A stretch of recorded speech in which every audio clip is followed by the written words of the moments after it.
Je vais vous expliquer en peu de mots les deux principes sur lesquels j'ai basé ma méthode d'autosuggestion consciente. Le premier, celui-ci. Toute idée que nous avons dans l'esprit devient une réalité dans le domaine de la possibilité. Si par exemple nous avons une jambe coupée et que nous nous imaginions que cette jambe va repousser, naturellement elle ne repoussera pas, parce que cela est impossible. Mais si nous éprouvons une douleur dans une partie quelconque de notre individu, si nous avons des organes qui ne fonctionnent pas normalement, si nous avons des idées tristes et que nous nous imaginions que la douleur va disparaître, que les organes malades vont fonctionner de mieux en mieux, que les idées tristes vont s'évanouir pour faire place à des idées gaies, cela se produira, parce que cela est possible. L'idée de sommeil crée le sommeil. L'idée d'insomnie crée l'insomnie. L'idée de crise d'asthme crée la crise d'asthme. L'idée de crise nerveuse crée la crise nerveuse.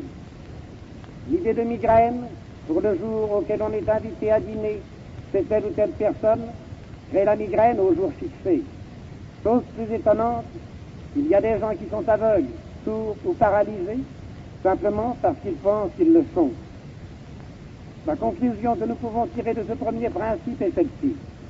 Si toute idée que nous avons dans l'esprit devient une réalité dans le domaine de la possibilité, et que, étant malade, nous nous imaginions que la guérison va se produire, celle-ci se produira si elle est possible. Si elle ne l'est pas, nous obtiendrons le maximum d'amélioration s'il est possible d'obtenir. Le second principe est celui-là. Ce n'est pas, contrairement à ce que l'on pense, la volonté qui est la première faculté de l'homme, mais l'imagination. Chaque fois qu'il y a conflit entre elle et la volonté, chaque fois que nous sommes dans cet état d'esprit, je veux faire telle ou telle chose, mais je ne peux pas la faire. C'est toujours l'imagination qui l'emporte. Non seulement nous ne faisons pas ce que nous voulons, mais nous faisons précisément le contraire de ce que nous voulons. Plus une personne qui ne dort pas la nuit fait d'efforts pour dormir, plus elle est surexcitée. Plus nous voulons nous rappeler le nom de Madame Chose, plus il nous échappe. Plus, dans certains cas, nous voulons nous empêcher de rire, plus nous rions. Plus le bègue veut s'empêcher de bégayer, plus il bégaye, etc. Quel est l'état d'esprit de la personne dans ces différents cas? Je veux dormir, mais je ne peux pas. Je veux trouver le nom de Madame Chose, mais je ne peux pas. Je veux m'empêcher de rire, mais je ne peux pas. Je veux m'empêcher de bégayer, mais je ne peux pas. Vous le voyez? C'est toujours je ne peux pas, imagination, qui l'emporte sur je veux, volonté. C'est donc elle qui est la première faculté de l'homme, et non la seconde. La connaissance de ce fait est extrêmement importante, et si nous savons en profiter, nous pouvons, grâce à elle, devenir maîtres de nous-mêmes. C'est aussi grâce à elle que ma méthode donne souvent les meilleurs résultats, là où les autres méthodes ont échoué. Il faut que vous sachiez que nous avons en nous-mêmes deux êtres bien distincts. L'être conscient et volontaire que nous connaissons et que nous croyons être celui qui nous conduit. Derrière celui-ci, il y en a un second, l'être inconscient ou subconscient ou imaginatif. Nous n'y prenons pas attention et nous avons grand tort, car c'est précisément ce deuxième moi qui nous conduit physiquement et moralement. Nous avons tous un cœur, un estomac, des reins, un foie, etc. Aucun de nous n'a aucune action sur ces organes par sa volonté. Cependant, ils fonctionnent même pendant la nuit, alors que notre conscient est endormi. S'ils fonctionnent, ils le font sous l'influence d'une force qui est l'inconscient. Non seulement celui-ci préside aux fonctions de ces organes, mais il préside aussi à celles de tout notre corps et de notre être moral. Si c'est l'inconscient qui nous conduit, et que nous apprenions à le conduire, par lui, nous apprenons à nous conduire nous-mêmes, c'est mon rôle de vous montrer comment. Maintenant, je vous prie de fermer les yeux, d'écouter ce que je vais vous dire, et de rouvrir les yeux seulement quand je vous dirai de le faire. Fermez les yeux, et dites-vous bien que toutes mes paroles vont se fixer, se graver dans votre esprit, qu'elles y resteront toujours fixées, gravées, incrustées, et que vous-même et votre organisme y obéissiez.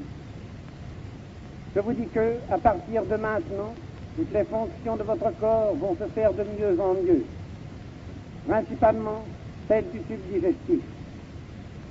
3 fois par jour donc, le matin, à midi et le soir, vous aurez faim et par conséquent vous mangerez avec plaisir sans toutefois trop manger. Mais vous aurez soin de bien mastiquer vos aliments. Dans ces conditions, la digestion s'accomplira facilement.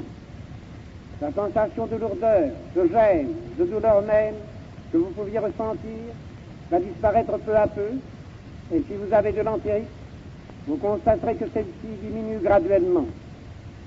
Naturellement, la digestion s'effectuant bien, l'assimilation se fera de mieux en mieux, et par ce fait, vous deviendrez chaque jour de plus en plus fort et de plus en plus vigoureux. Et la sensation de fatigue et de faiblesse que vous pouviez ressentir va disparaître pour faire place à une sensation de force et de vigueur qui s'augmentera de jour en jour. De sorte que, si vous êtes un peu anémique, votre anémie va, elle aussi, disparaître, en entraînant avec elle le cortège d'ennui qu'elle traîne toujours à sa suite. Ce soir, demain soir et tous les soirs, aussitôt que vous désirerez vous endormir, vous vous endormirez. Et jusqu'au lendemain matin, jusqu'à l'heure que vous vous serez fixé vous-même pour votre réveil, vous dormirez d'un sommeil profond, calme, tranquille, exempt de cauchemar, au sortir duquel vous vous sentirez tout à fait frais, tout à fait dispos. De plus, la digestion, l'assimilation et le sommeil s'effectuant normalement. Si vous avez un peu de nervosité, celle-ci va diminuer peu à peu pour faire place à une sensation de calme, de très grand calme, qui vous rendra progressivement maître de vous-même, aussi bien au point de vue physique qu'au point de vue moral. Enfin et surtout, si jusqu'à présent vous avez éprouvé vis-à-vis de vous-même une certaine défiance, je vous dis qu'à partir de maintenant, cette défiance va diminuer graduellement pour faire place au contraire à une sensation de confiance en vous-même qui vous rendra capable de faire non seulement bien, mais même très bien, toutes les choses que vous désirez faire, à la condition toutefois qu'elles soient raisonnables.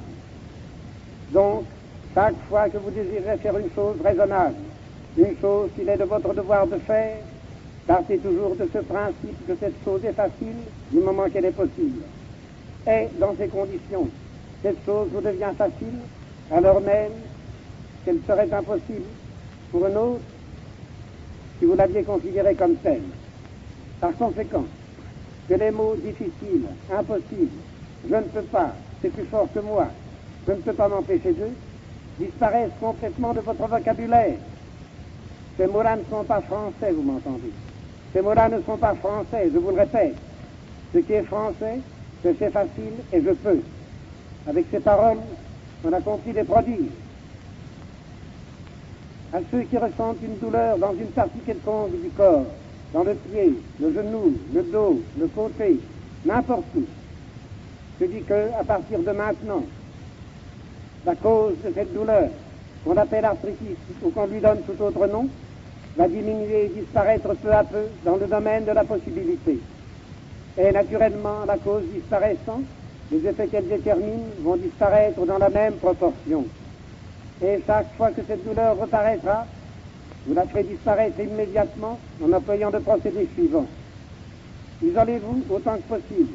Asseyez-vous, fermez les yeux et passant légèrement la main sur le front s'il s'agit de quelque chose de moral. Et sur la partie douloureuse s'il s'agit de quelque chose de physique. Répétez rapidement avec les lèvres les mots ça passe, aussi rapidement que possible, au risque de bafouiller, ce qui n'a aucune importance. Le principal est de prononcer ces mots assez vite pour empêcher l'idée contraire de pénétrer dans votre esprit.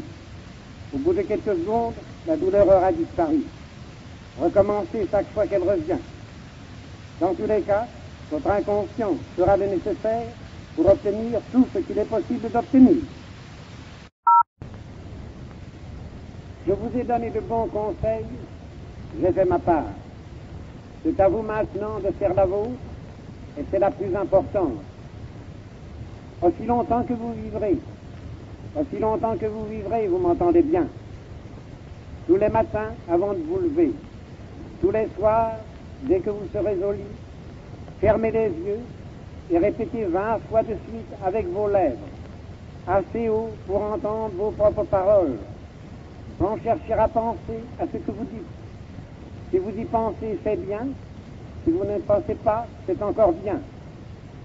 Et comptant machinalement, sur une petite ficelle munie de 20 nœuds, la phrase « Tous les jours, à tout point de vue, je vais de mieux en mieux ».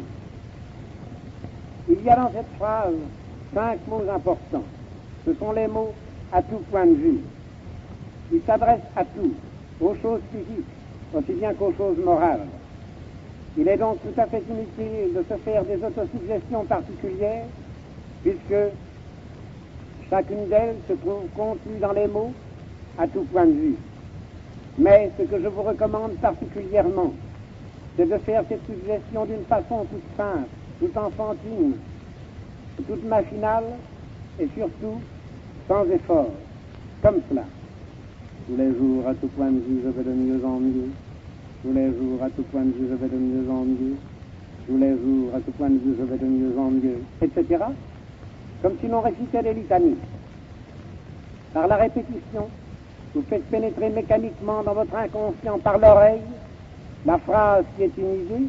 Tous les jours, à tout point de vue, je vais de mieux en mieux. Vous avez vu, par les exemples que je vous ai donnés, que lorsque nous avons une idée dans l'esprit, cette idée devient une réalité dans le domaine de la possibilité.